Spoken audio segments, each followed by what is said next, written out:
by following the link in the chat. You can sign up at the visitor table, or you can go to our website under the News tab. Compassion for Campers is having a Community Resources Day this Friday afternoon at Willow Creek. Please contact Patrick Murfin at pmurfin@sbcglobal.net to volunteer, or to donate, or to help seek donations. Between the recent summer storms and our dwindling financial resources, help is needed for the survival of many of our homeless neighbors. There will be no lunch with the minister for the month of July, while Reverend Jen is on summer vacation. If you enjoy the coffee and treats after the service today, please consider signing up to host coffee hour sometime this summer. There's a sign-up sheet on the treats table outside. Thank you to Judy Beyer and Sue Reckenthaler for today's treats and coffee. Next week is Sunday Fun Day. Plan to stay after the service for activities for young and old alike. Consider bringing a picnic lunch to enjoy on our grounds. And finally, we want to get to know you and answer your questions. If you're new to Tree of Life and joining us online, we hope you will fill out the visitor card that will be posted in the chat. Feel free to introduce yourself during Joys and Concerns, and we invite you to join us after the service for a conversation, either outside the sanctuary or online. We're a friendly bunch and welcome a chance to get to know you. We welcome all who have joined us this morning, and so begin our service.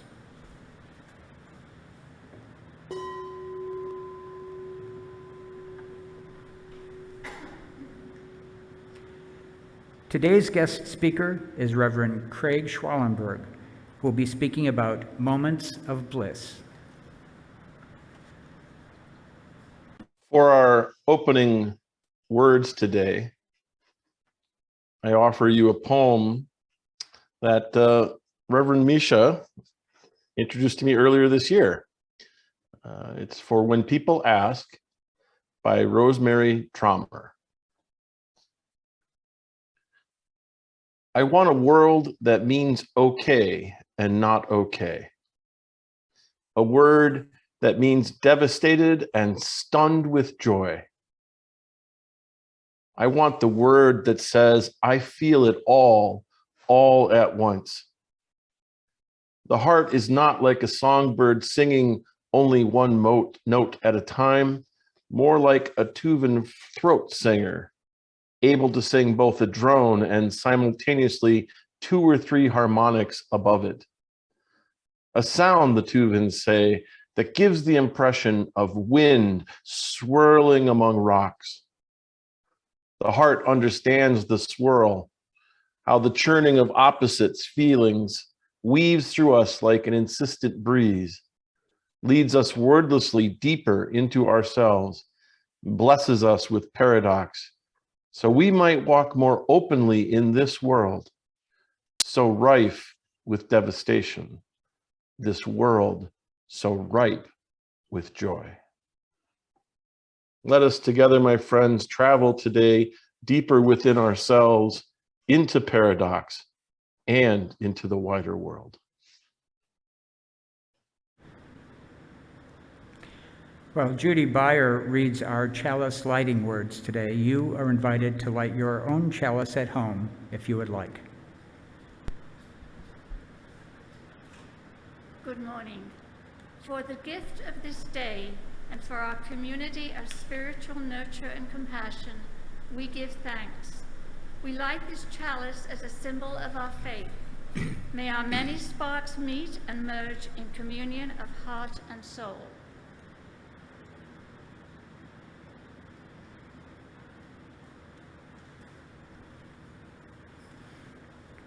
Please join us in recalling our mission statement.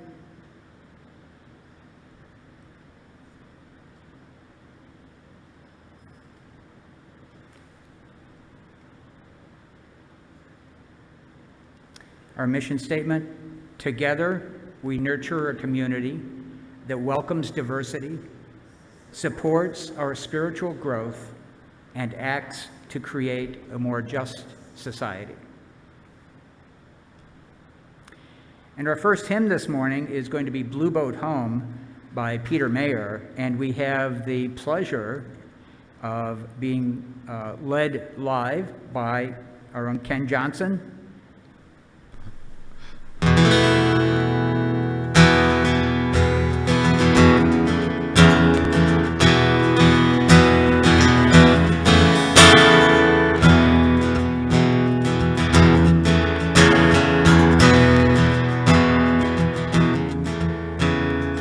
Low below me I feel no motion, standing on these mountains and plains, far away from the roaring ocean. Still my dry land heart can sing. I've been sailing all my life now, never harbor nor port have I known. The wide universe is the ocean I travel, and the earth is my home.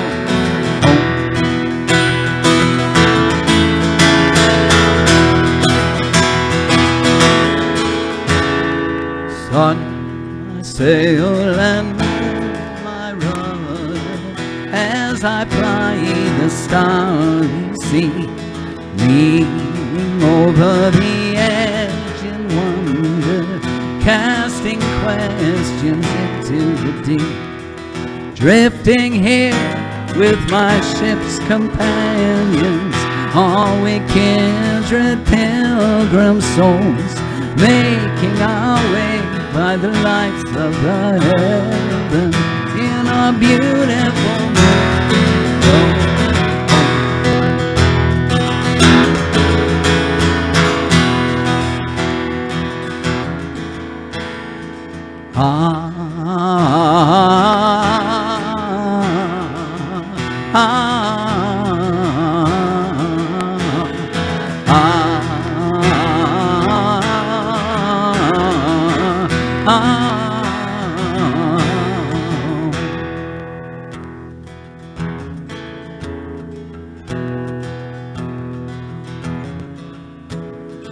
I give thanks to these waves upholding me.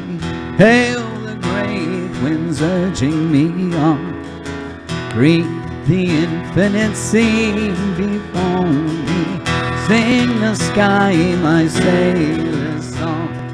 I was born upon the fathom, never harbor nor port have I known. The wide universe is the ocean I travel, and the earth is my blue boat home. Blue boat home. Blue boat home. Yeah, yeah.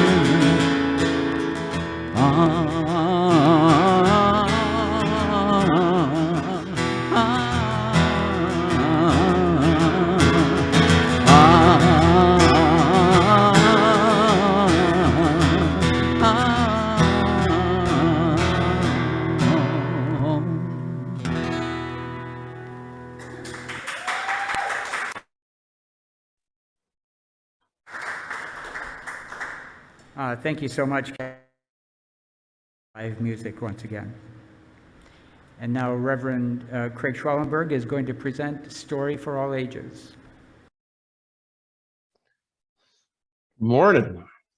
Our story this morning is The Pencil Maker.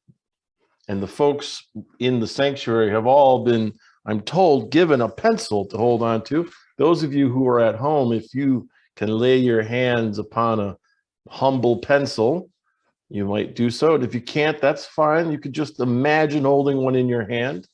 We've all seen one. It's a good exercise in meditation either way. So if you have the pencil, I want you to feel it in your hand, that smooth painted surface on the outside, and maybe the rough grain, or you can see the wood on the tip. And then, of course, there's that small black interior part maybe sharp, maybe dull, maybe flat, but you can see it in the middle of the wood. And I want you to just hold the pencil and think about it for a little bit.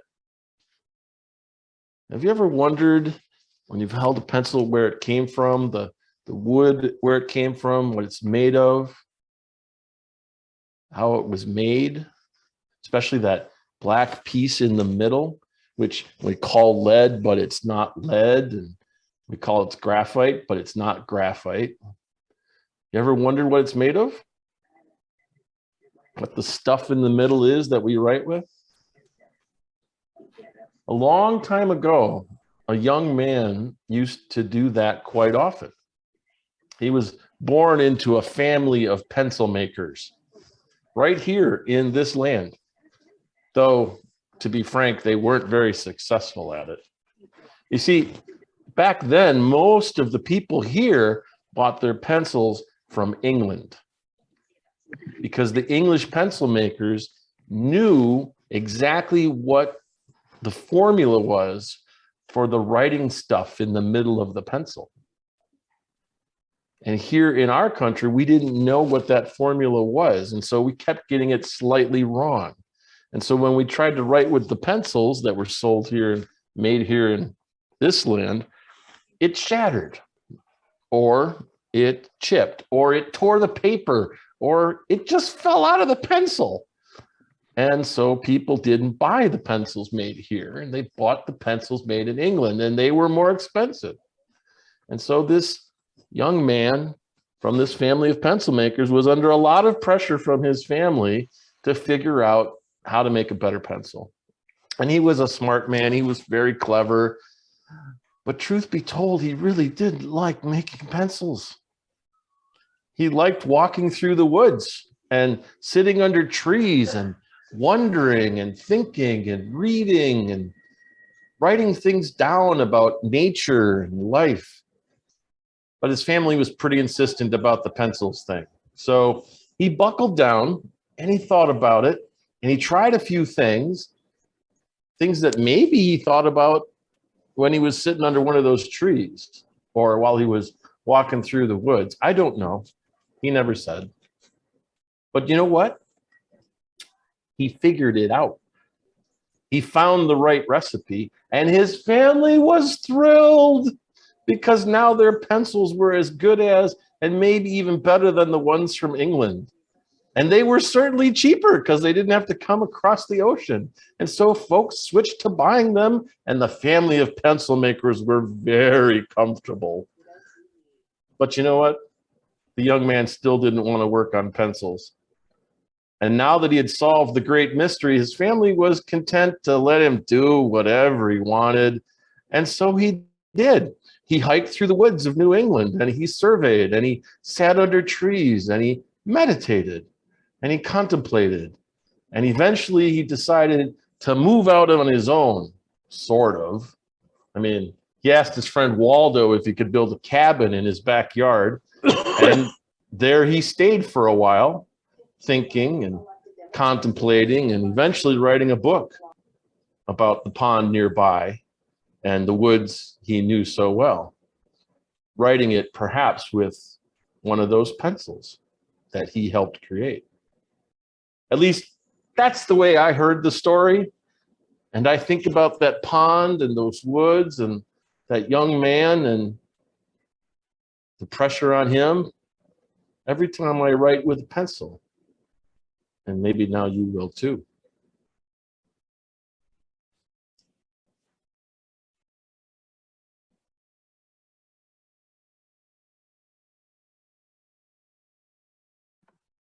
Good morning. Our reading this morning is an excerpt from The Color Purple by Alice Walker. This is a conversation between Seeley and Shug. Here's the thing, says Shug, the thing I believe. God is inside you and inside everybody else. You come into the world with God, but only them that search inside find it. And sometimes it just manifests itself, even when you're not looking or don't know what you're looking for. Trouble do it for most folks, I think. Sorrow, Lord, feeling bad. It, I asked. Yeah, it. God ain't a he or a she, but a it. But what do it look like? I asked. Don't look like nothing, she say. It ain't a picture show. It ain't something you can look at apart from anything else, including yourself.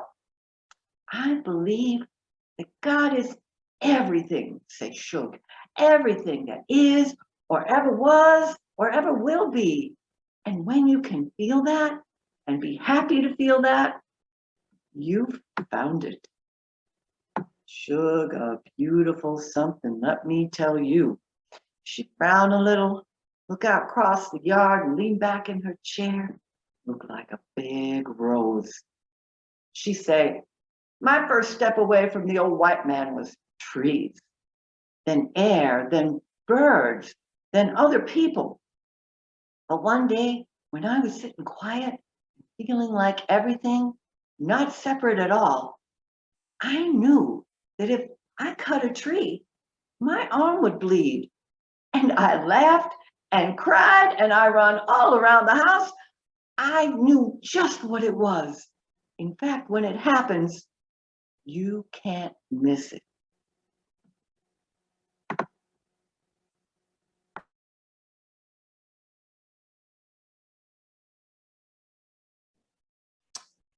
Thank you so much, Carol. That was really well done.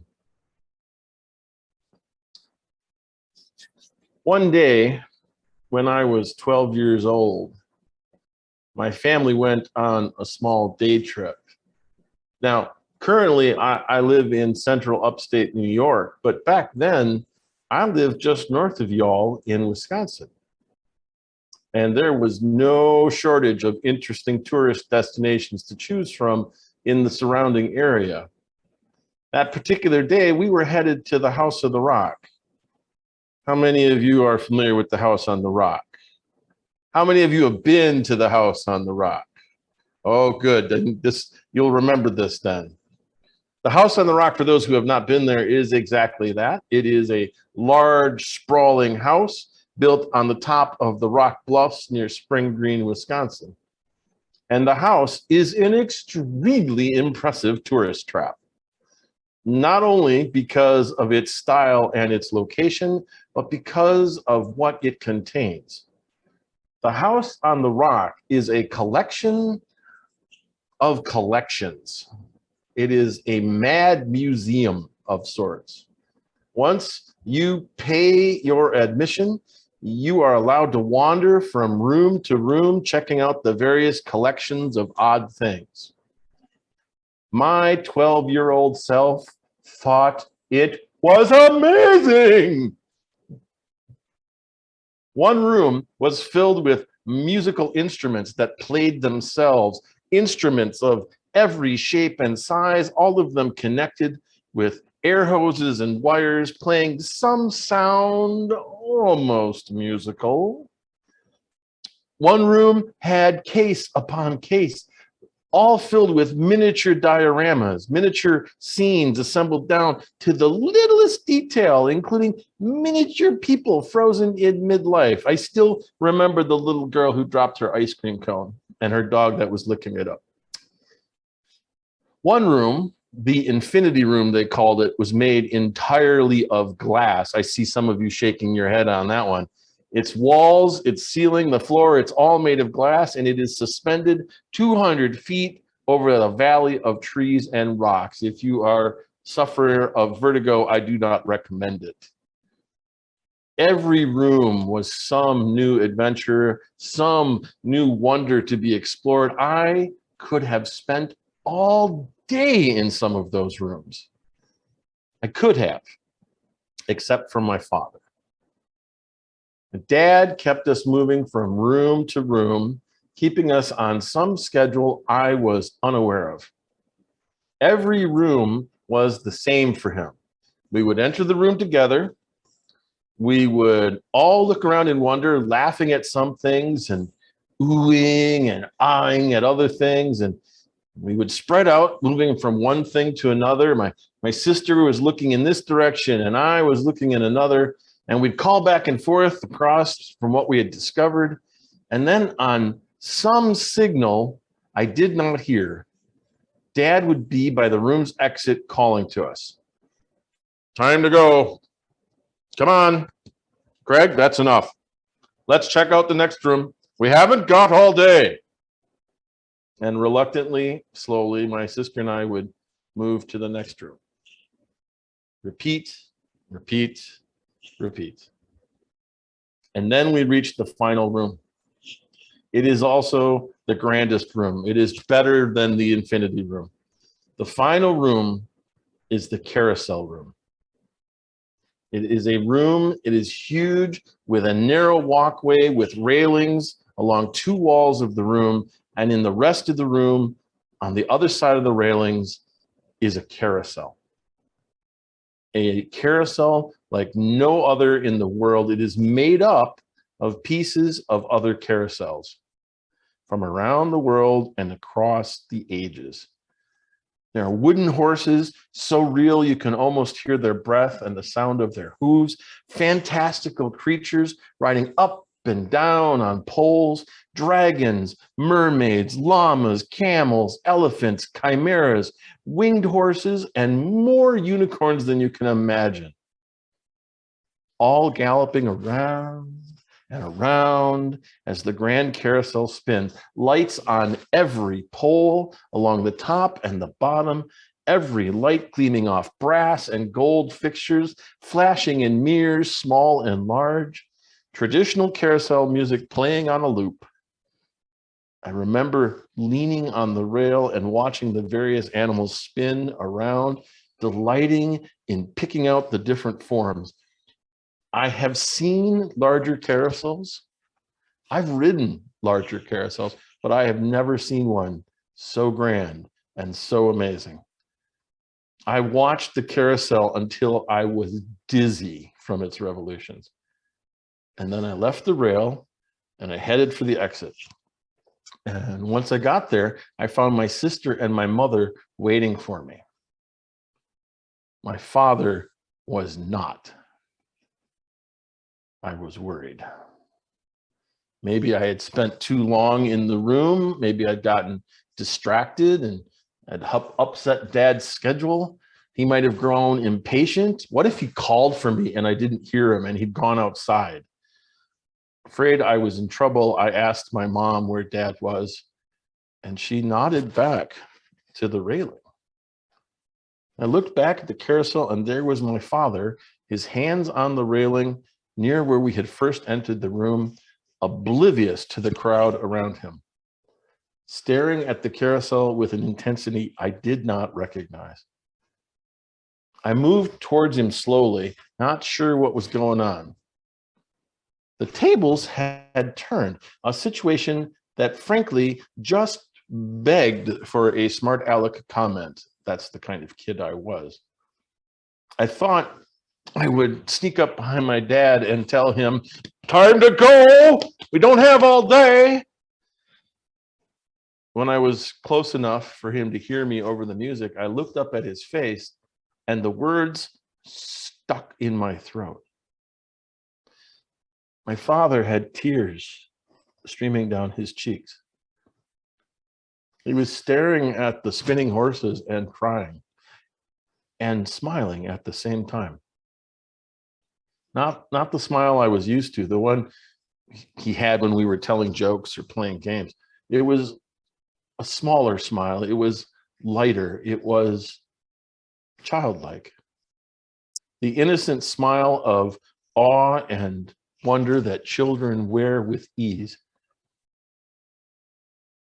I continued walking and I stood beside him and I looked at the carousel next to my father, watching him out of the corner of my eye.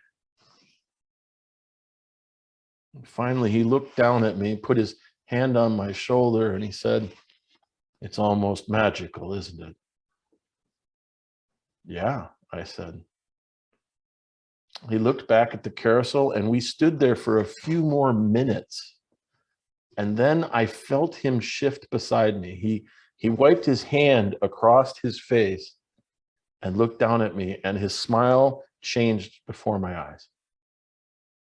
We turned our back on the carousel and we walked to the exit, walking out into the bright sun. And I saw something magical that day, something I didn't understand. My dad had left his schedules and his rules and his responsibilities on the floor of the carousel room.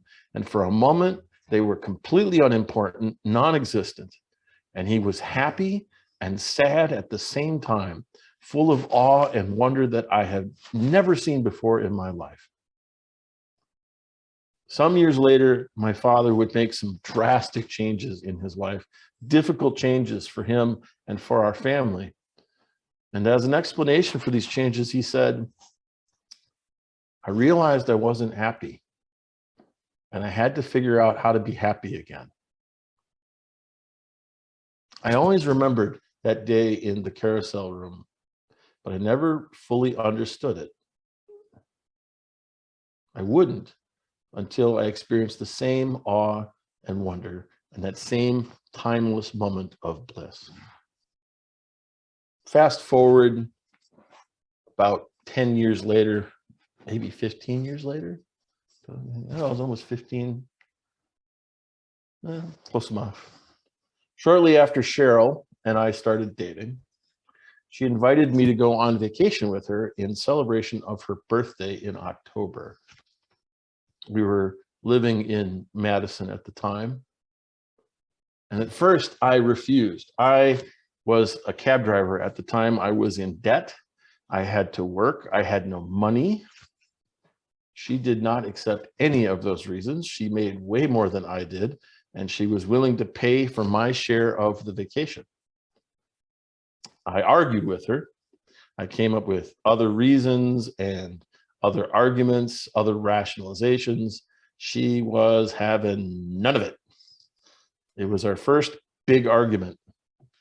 She correctly identified my objections for what they were: male pride. I couldn't accept that she was able to pay for me to go on vacation.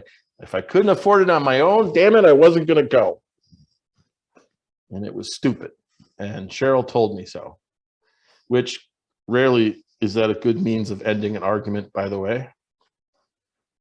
I walked off in a huff. I made it probably 20 yards, my pride wounded but intact, before I realized that she was right. And I was being stupid. And I was turning my back on probably the best thing that was going on in my life. So I turned around and I apologized and I accepted her invitation. So for vacation, she chose to travel to Door County. You all know Door County, right? For those of you who do not, it is the thumb of Wisconsin. Anybody been there? Raise your hands if you've been there. Okay, if you haven't been there, now you have a trip. It is the peninsula that sticks out into Lake Michigan. It has the most coastal parks anywhere in the country, public coastal parks. It is the most beautiful spot in Wisconsin. Cheryl had been to Door County before. I had not. Our first day there, we drove up the Green Bay coast, the western side of the Door. It was beautiful. It was early October. The leaves were at their most vibrant fall colors. Maple trees bursting in red, elms shining yellow like suns. The sky was clear, a bright blue with those white wisps of clouds stretching across it. And the sun shone through the trees and onto the water, creating fields of sparkles on the waves. We drove leisurely from town to town. Cheryl decided that she wanted to mail some postcards, so we stopped at the post office in Fish Creek. We pulled into the parking lot and we got out of the car, and Cheryl invited me to come inside with her, and I considered it briefly. I knew that the gentlemanly thing to do would have been to join her in the post office, waiting in line with her, but I just couldn't bring myself to do it. The sun felt so good on my face, and the air smelled so crisp and clean and so refreshing. I asked her if it was all right if I would wait for her outside, And with a smile, she said, sure. She walked inside. Outside of the post office, they had a bench facing the inlet of the bay, and I sat down on it. And the traffic continued past me on the road between my seat and the inlet. People walked along the sidewalk in front of me from both directions. It was a busy road and a busy town in a busy time of the year, but my view of the inlet was unobstructed, and the sun still shone on the water. The leaves were reflected in the water, blurs of color amidst the sparkles, and I sat there waiting, though I wasn't waiting. I don't remember how long I sat there. I never looked at my watch. I had nowhere to be. I had no deadlines to meet, no schedule to follow. I sat there on the bench and did just that. Just sat there. No worries, no concerns, no planning, and time passed unnoticed. After a while, Cheryl finished in the post office and she found me sitting on the bench. And I wasn't even aware of her presence at first. I was so lost in the feeling. And unnoticed, tears were streaming gently down my face. Cheryl softly asked, concern in her voice, "What's wrong?" I startled out of the place I had been, still looking out over the water. I answered, "Nothing. Nothing's wrong." She moved closer to me and she asked calmly, without any accusation, "Why are you crying?" I could not bear to look at her. I looked down and said, "I'm happy. I'm at peace. I have no worries, and I can't remember the last time I felt this way." Cheryl sat down beside me on the bench. She took my hand in hers and she didn't say a thing. And we just sat there in silence, holding hands and watching the water. Together, we watched the sun on the water and we just let time pass us by. After that day, I think I understood my father's experience with the carousel. I remember the feelings that flooded me that day in Fish Creek on that post office bench. I remember being indescribably happy and joyful. I remember the whirlwind of my mind slowing down, setting the worries and doubts aside for a while. I remember a feeling of rightness with the world, the rightness of belonging, a sense of something greater than myself, of which I was a part of, and apart from most of the time. The feelings were overwhelming: joy and sadness, connection and solitude, all at the same time. I've never forgotten that day, that feeling, and I have spent years trying to cultivate it and trying to name it. We really have no words in our language that do it justice. Like my father before me, that experience, brief though it was, affected my life. I knew that day that I could marry Cheryl and probably would, and I did, and we've been together ever since. I knew that I wanted a different life than the one I was living, a different job and a different attitude. Shortly thereafter, I went to seminary, and here I am. My goals changed that day, chief among them to remember that feeling and to feel that way again and to share that feeling with others if I could. Years later, I'd find myself joining a new faith and quitting my life and moving away and becoming a Unitarian Universalist minister. Now, that first trip to Door County was almost 3 decades ago. We used to go at least once a year when we lived in Wisconsin and in Illinois. We tried to make a spiritual retreat, a pilgrimage of sorts to the door.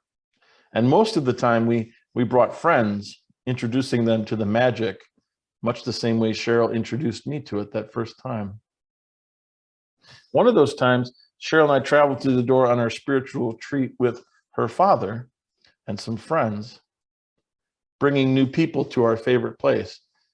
We were both looking forward to the peace and the tranquility and that feeling of bliss that we had come to expect. It had been a rough summer, and our spirits were in serious need of renewal. We spent 4 days in the best spot we had ever found. We saw the sunset every day and the sunrise a couple of times. We were surrounded by friends and full trees and the sound of waves and clean air, and we waited for the bliss. Waited for that moment of connection that we had come to expect and had come to need. And we waited. And we waited.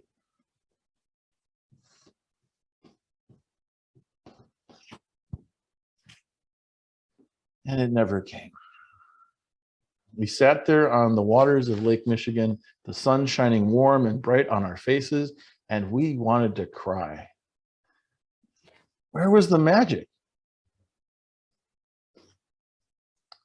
Many years ago, I read a science fiction book called Dirk Gently's Holistic Detective Agency. I remember almost nothing about the book except the title, which I think is pretty catchy, and a quote about Dirk's navigational style while driving. He said, "I point my car in a direction and I just drive.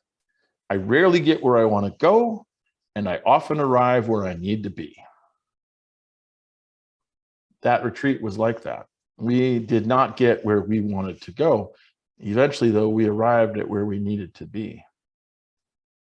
After a couple of days, Cheryl and I talked about our sense of loss and our missing moments of bliss. And as we talked, we realized all of the things we had brought with us on our retreat, all the worries, all the hurts, all the fears, they were with us the whole time. We never put them down. We never did experience that moment of bliss that year, but we did get renewed and our spirits did get recharged, and we learned a valuable lesson. These moments of bliss aren't about a place. They don't require a magnificent carousel or a beautiful sunset. That sense of connection, that sense of being a part of something larger, grander, deeper, while still being apart from it all, does not come from out there. It comes from in here. It isn't magical. It's a miracle. It's a miracle just like everything else.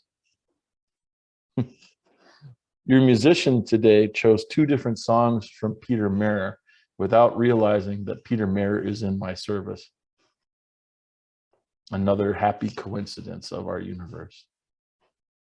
Peter Mayer, the UU folk singer, sings the song, "Everything is Holy Now." I share that belief. The divine is in everything. And sometimes we are lucky enough to feel a part of that divine oneness of the world. And like Shug said, when you feel it, you can't help but know it. Now, I think she had something wrong, though. Maybe not wrong, but her experience is different than mine. Sorrow isn't the easiest way to experience it. I think peace is. Calm, attention, choosing to put our burdens down for a while, allowing ourselves to be happy. That's the easiest way to experience it. That feeling of joy and that feeling of peace, that feeling of oneness with the world, and that moment of bliss. It's there. It's within us. And we don't have to go looking for it. We just have to surrender to it. I do not know where you will find it, but I'm sure it is there waiting for you. And I have given this sermon dozens of times over the last decade, and every time I do, I run into dozens of people who have their own moment of bliss story. So my guess is you've probably already experienced it, some of you. it is waiting there for the rest of you, waiting for you to set down your worries and your fears and your concerns for just a moment.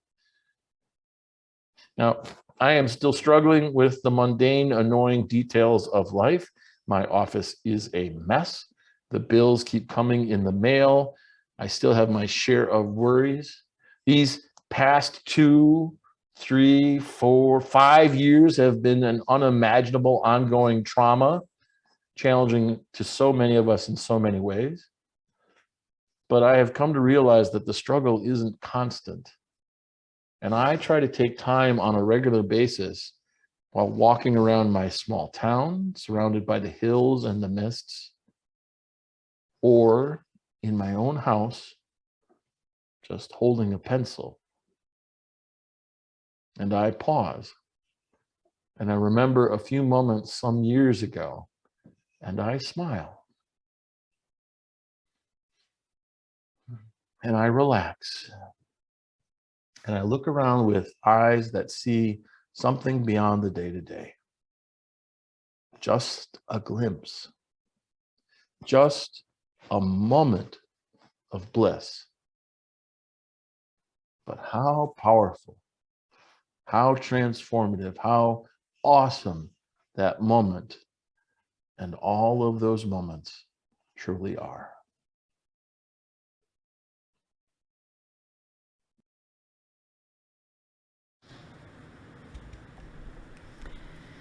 Thank you so much, Reverend Craig, and for helping us perhaps recognize, remember, and appreciate our own moments of bliss. Each week we take an offering that supports the work of this congregation in our lives, in our communities, and in the world. Today and in the weeks to come, you may make your offering in one of 3 ways, which are listed on the screen. Text to give at 815-332-0643. You can give online, and links to these first 2 are in today's chat. Or you can send an old-fashioned check by mail to 5603 Bull Valley Road, McHenry, Illinois, 650. For those of you in the sanctuary today, please place your offering in the plate just inside the door. And if you're new to Tree of Life, an offering is not expected. Your presence here is your gift to us. As is our custom, on the second Sunday of the month, we donate our non-pledge offering to an organization whose work reflects Unitarian Universalist values. This month's organization is the Land Conservancy of McHenry County. To talk to us about this organization today is Lisa Hatterline, Director of the Land Conservancy and a past Tree of Life member.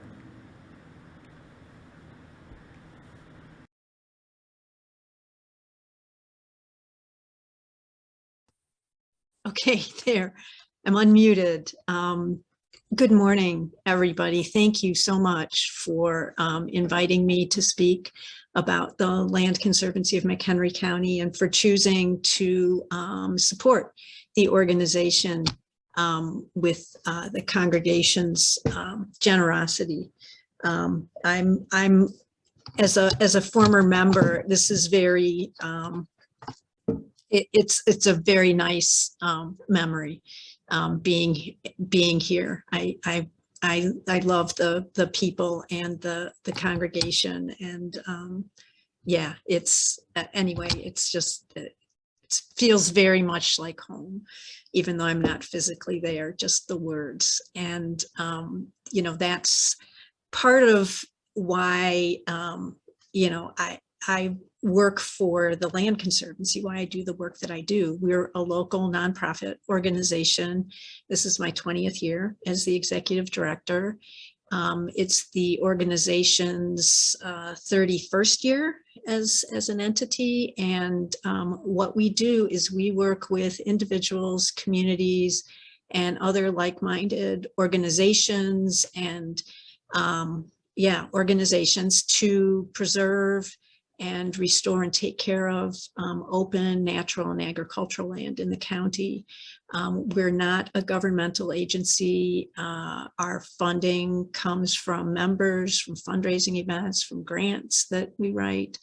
And our mission really is to preserve the character and the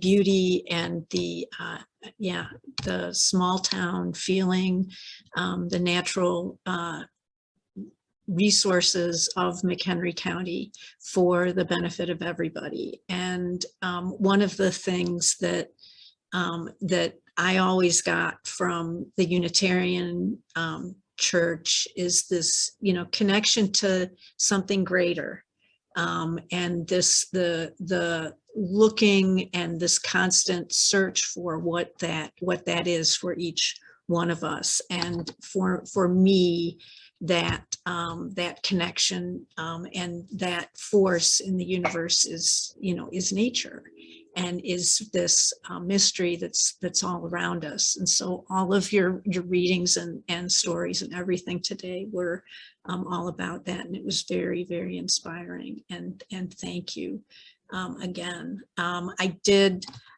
I don't know that there's much else to say. We've worked with many of you on, we've worked with the congregation on helping plant native gardens there for pollinators, for monarchs, for life. I mean, that's our tagline, is preserving land for life, because without healthy land, we can't be healthy, and without places to go to find rest and find peace out in nature, I think we're all our lives are less. And one of the things that we saw during COVID is that, people came out in large numbers to our preserves, and our preserves aren't like conservation district preserves. They don't have, lots of trails and resources and kiosks and, things going on there. They're pretty simple. They're pretty rustic. And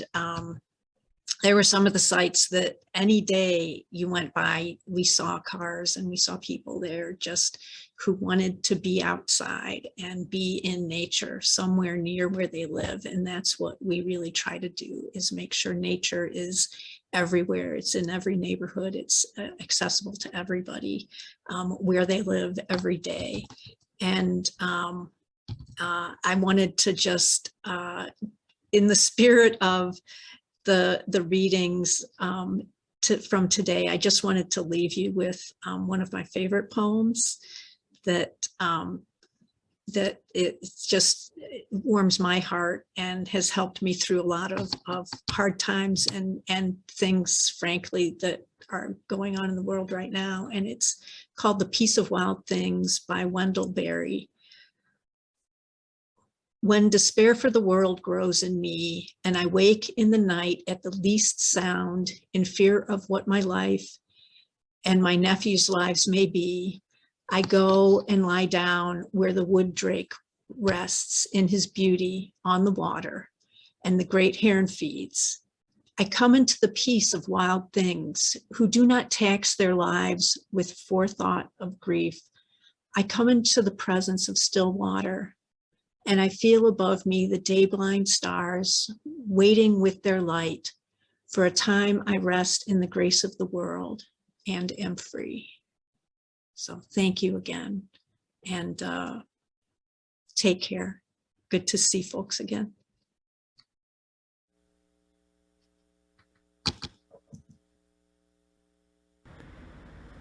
During this time of uncertainty, your generosity to Tree of Life is more important than ever. And as always, we give thanks for these gifts and for all the gifts you bring.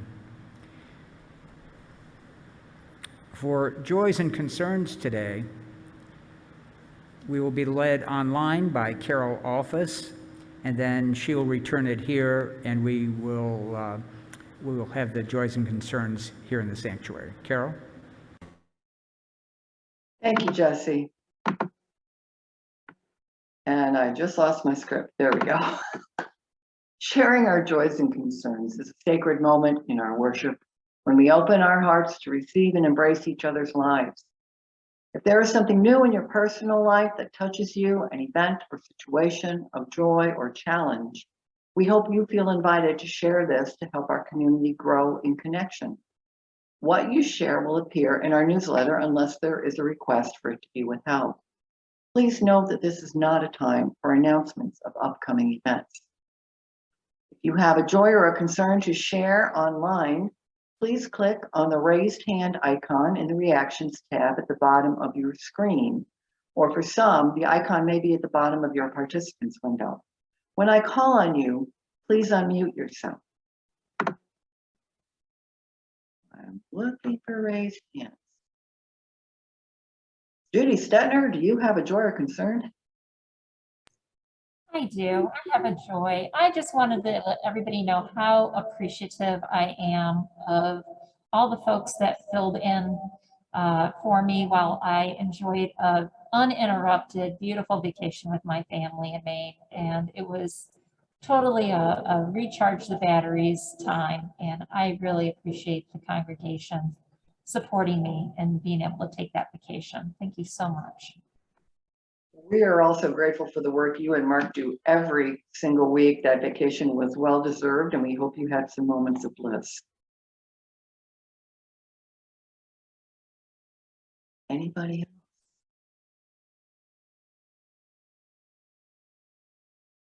Jesse, I see no more raised hands, so we'll go back to the sanctuary. Okay, thank you, Carol. Thank you very much. I have one written joy and concern. If anyone else in the sanctuary would like to share, please step up to the microphone while I'm reading this. This joy and concern is from Irene Raven. She says, "My daughter and granddaughters have been visiting this past week and bring lots of joy and happiness."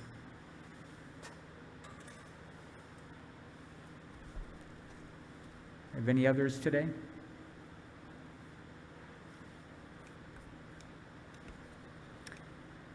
Okay, seeing none, we will now honor all of those unexpressed joys and concerns that remain in our hearts for the space of 3 deep breaths.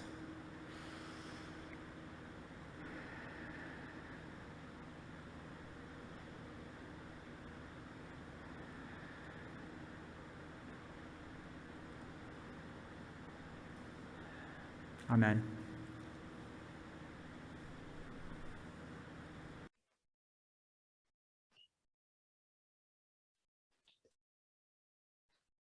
May our time together today be a balm to those who need soothing. May our time together today be energizing to those who need to be lifted up. May our time together today be inspiring to those who want to make a difference. May we all, as the week progresses, remember today, this time, these people who are connected to us, walking paths beside us, traveling with us in our quest, in our work, to not only survive, but to thrive, and together to build the beloved community. So may it be, and amen.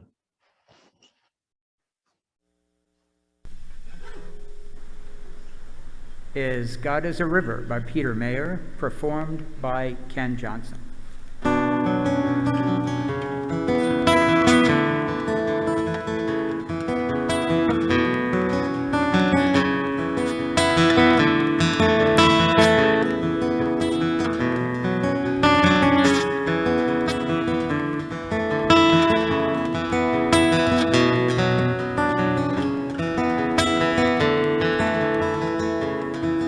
In the ever-shifting waters of the river of this life, I was swimming, seeking comfort. I was wrestling waves to find a boulder I could cling to, a stone to hold me fast. Or I might let the fretful waters of this river around me pass.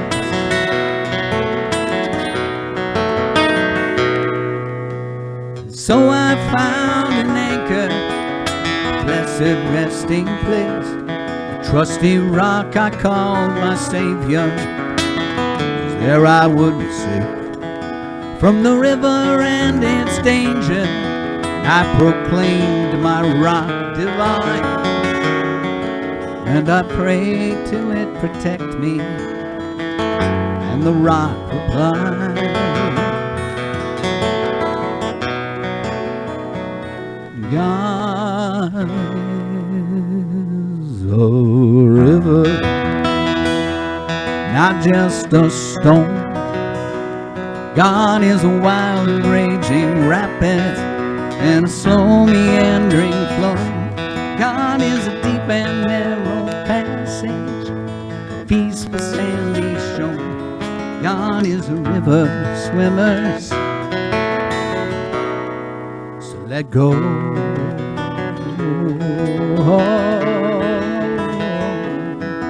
Let go.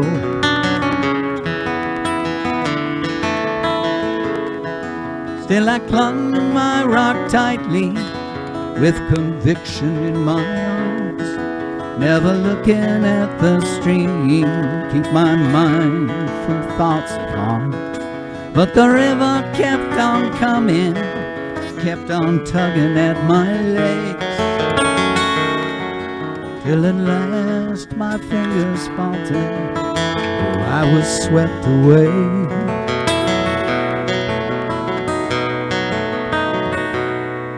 So I'm going with the flow now, these relentless twists and bends, acclimated to the motion and a sense of being led.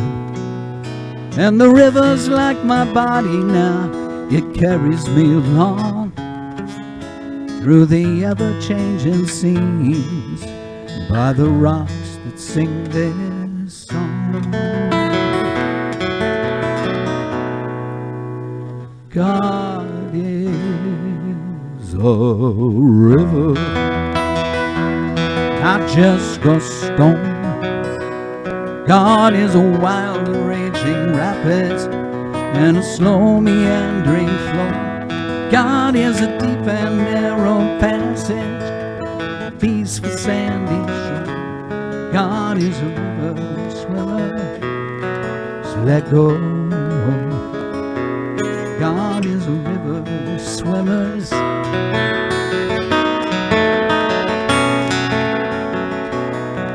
so let go.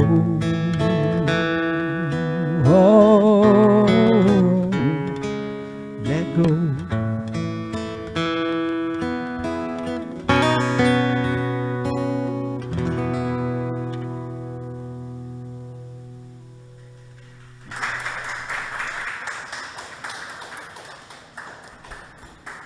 Again, thank you so much, Ken, for bringing live music back to us today.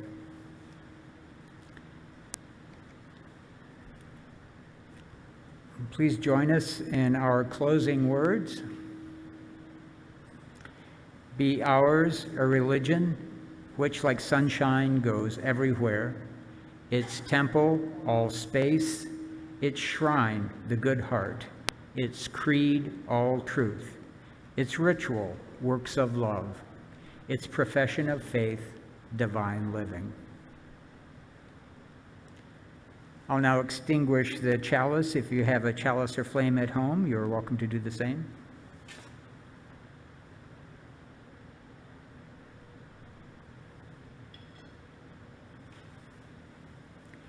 We extinguish this flame of communal worship and now carry its light within us. We share this light, we carry its warmth to all whom we meet.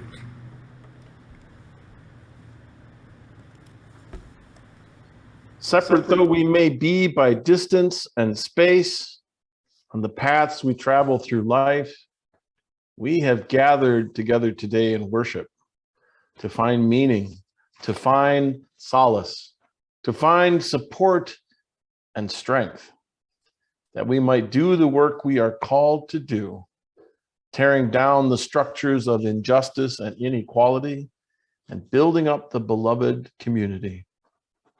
Be well and be safe, my friends. Take care of yourselves and take care of one another, especially the stranger at your door. Find joy, create beauty, and make holy trouble. So may it be. Wow, thank you for a fantastic service. This is wonderful. So many beautiful reoccurring things that happened today. And wonderful, beautiful live music. So we are now going to have some social time. We'll have it in person. We have a great couple people have stepped forward to provide treats today. Again, if you like to see that happen every Sunday, please sign up. I'm not sure if I moved the sheet outside. It might be on the big table in the sanctuary. You can also contact me online if you want to sign up to provide coffee and treats next time. And for us folks online, I'll create some breakout rooms so that we can have some social time ourselves. Thank you, everyone. John will play Coffee, Coffee, Coffee while I create those breakout rooms. Coffee, coffee.